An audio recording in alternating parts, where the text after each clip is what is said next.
వదినా ఈ నెక్లెస్ అయినా చూడు. ఇది కదమ్మా. ఏమిటమ్మా, ఏం జరిగింది? ఏమిటలా వెతుకుతున్నా? ఏదైనా కనిపించడం లేదేమిటి? ఏం లేదు అత్తయ్య, నా నెక్లెస్ డ్రెస్సింగ్ టేబుల్ మీద పెట్టాను, కనిపించడం లేదు. అమ్మో అమ్మో, అంత ఖరీదైన నెక్లెసే ఇంకా ఏం లేదంటావేమిటమ్మా? వదినా, నీకది చిన్న వస్తువేమో గాని దొంగతనం చేసిన వాళ్ళకది మహాప్రసాదం అమ్మా. చచ్చా, మన ఇంట్లో దొంగతనం ఎవరు చేస్తారమ్మా? అలా అనకమ్మా, పెద్దోళ్ళలోనూ చిన్న బుద్ధులున్న వాళ్ళు ఉంటారు. పోయింది చిన్నది చితకది కాదాయే, అనుమానం రాకుండా ఉండాలే గాని వచ్చాక తీర్చుకోవడమే మంచిది. చూడమ్మా, నా పెట్టి కూడా తీసుకొస్తాను, నువ్వే స్వయంగా చూసుకోండి తల్లి. అదేటప్పయ్యా, నీ మీద నాకు అనుమానం కాదమ్మా. ఉండు, అమ్మ చెప్పింది నిజమే వదినా. కళ్ళ ముందు అంత పెద్ద నక్క అనిపిస్తుంటే ఎవరికైనా కక్కుర్తి పడాలనిపిస్తుంది. అంటే ఆ పని నేర్చేసేనా మీ ఉద్దేశం? బాగుంది వరస. నువ్వెందుకు బుధాలు తడుకుంటావు? వేలెత్తి నేను చూపించానా, నోరెత్తి నీ పేరన్నానా? మీ మాటల్లో అర్థం తెలుసుకోలేని మూర్ఖురాలి కాను.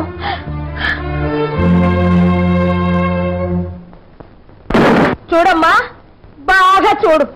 అయినా నాకెందుకమ్మా నాగా నట్రాను? కావలసిన వాళ్ళే కాజేసి ఉంటారు.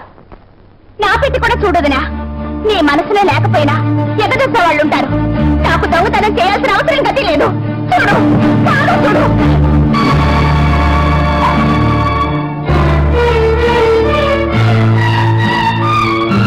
చేసిందంతా చేసి ఎంత నంగనాచి కబుర్లు చెప్తున్నావమ్మా? సూరమ్మ గారు, జ్యోతి, మా అమ్మ మీరు ఎందుకు అలా కళ్ళెరు చేస్తావు? నువ్వే తీయపోతే నీ పెట్టులోకి ఎలా వచ్చింది? అయినా పుట్టుకతో వచ్చిన దిక్కుమాల బుద్ధులు ఎలా పోతాయి? అత్తయ్య, ఏమిటా మాటలు? జ్యోతి ఎవరనుకుంటున్నారు? ఈ ఇంటి ఆడబడుచు. చస్తే అలాంటి పని చేయదు. నాకు ఆ నమ్మకం. కల్లారా అనిపించిందల్లా నిజమని నమ్మకం లేదు. మీరు వెళ్ళండి. సరే, మనకెందుకులే అమ్మా, పోదాం పద.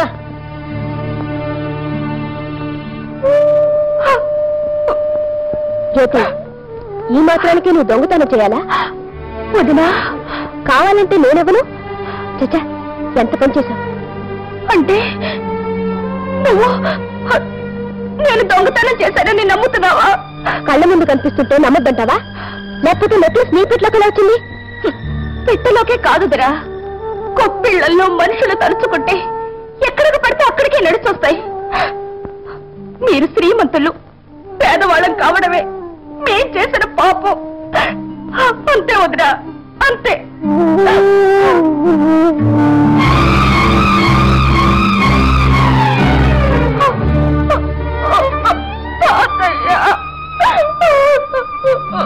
విన్నానమ్మా, అంతా విన్నాను. అర్హత లేని చోట ఉండడం మనది తప్పు కాని వాళ్ళది కాదమ్మా. పదమ్మా, మన ఇంటికి పోదాం పద.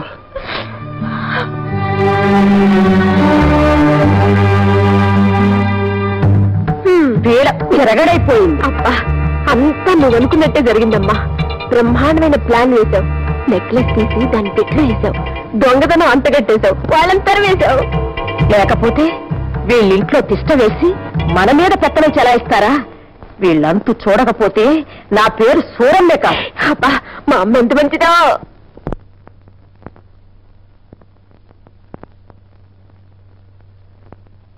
ఇదేమిటి తాతయ్య, మాట అయినా చెప్పుకుంటూ వచ్చేశారు? అంటే ఎల్లకాలం తింటూ అక్కడే కూర్చోమంటావా ఏమిట్రా?